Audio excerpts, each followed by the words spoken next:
say, going back to the Boron thing, I would love another season, but who knows what's going to happen? Because I didn't know that we would do D. Gray Man all these years later. I had no clue. So it's a lot of fun to go back and do that and work on all that stuff and fight the Earl, which is great.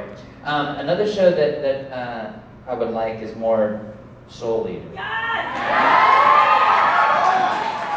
We gotta get more Soul Eater. In fact, it reminds me of a joke that has nothing to do with Soul Eater actually, and actually has nothing to do with anime at all. I'm not kidding, like he's serious. He thinks he should totally be in voiceover. And hands? I could be a surgeon. That's the same, that's kind of the equivalent. People think that you just pop up and then you talk a lot and you can do it. There's a lot more to it than that. So when everyone asks me, what I would tell you is, there's one website that is a great resource if you're looking for it. It's got a lot of information. It's called iwanttobeavoiceactor.com. You should check it out. It really is. That's the website. Because there's no path, like singular path to get there. It's not like Super Mario World 3 where it's like, okay, if you go and you crouch behind this white cube, you'll fall behind the thing, and you go back and you get a free whistle. It's not like that. There's many different ways to get to voiceover. How I got into it is different from how Chris Sabat got into it. It's different from how Tyler Walker got into it. So there's really not a cure-all. That's like going to the doctor and saying like, fix me. And the doctor's like, well, what's wrong with you? I'm feeling bad. Fix me. I don't know what's wrong with it. So I don't know what your attributes are. So if someone pops up and says, help me get into voiceover, and I give you this whole regimen of how to do it, but you don't like being a go-getter, or you don't like homework, or you don't like, anything like that, and then it doesn't work out, well, now you're going to become a sniper, and your first target is me. And I don't need that. I've got D. Gray Man to record. But go to that website, iwanttobeavoiceactor.com. That'll help you. Is there another question? John? Wow. Let's see, in the back. What do you think is going to happen to Alan if the Gray Man progresses? What do I think? Well, I know what's happened to him up to episode 77 and season 2.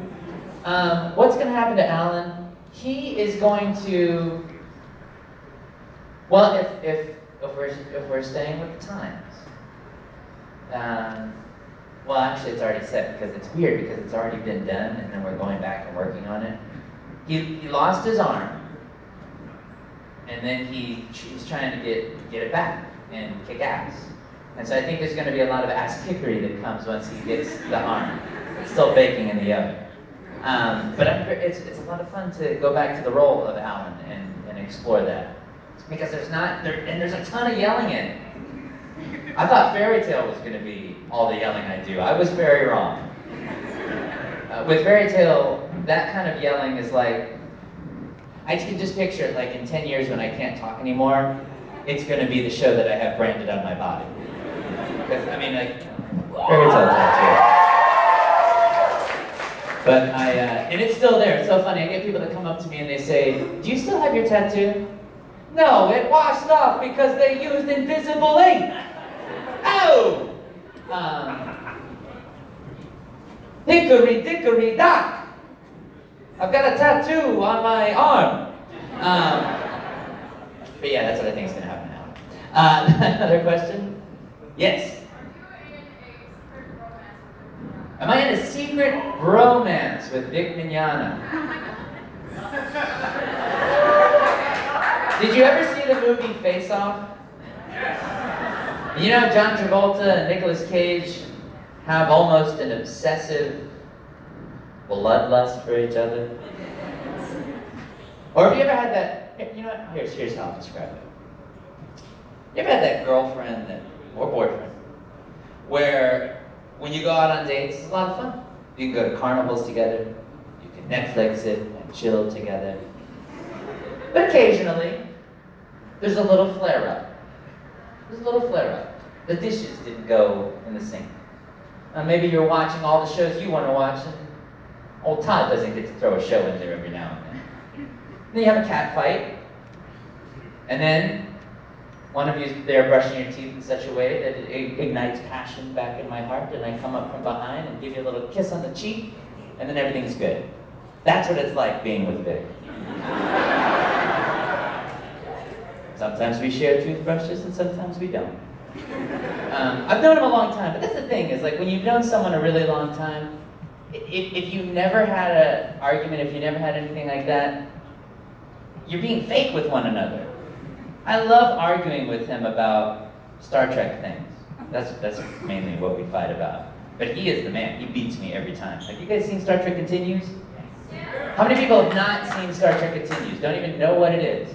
That's okay. It is okay that you are not familiar with an internationally known web series that has won awards in multiple countries and features a 40-piece live orchestra that does our music. It's okay that you aren't aware of a show that we've been doing for 5 years. It is all right that you do not know a show that Rod Roddenberry has referred to as canon.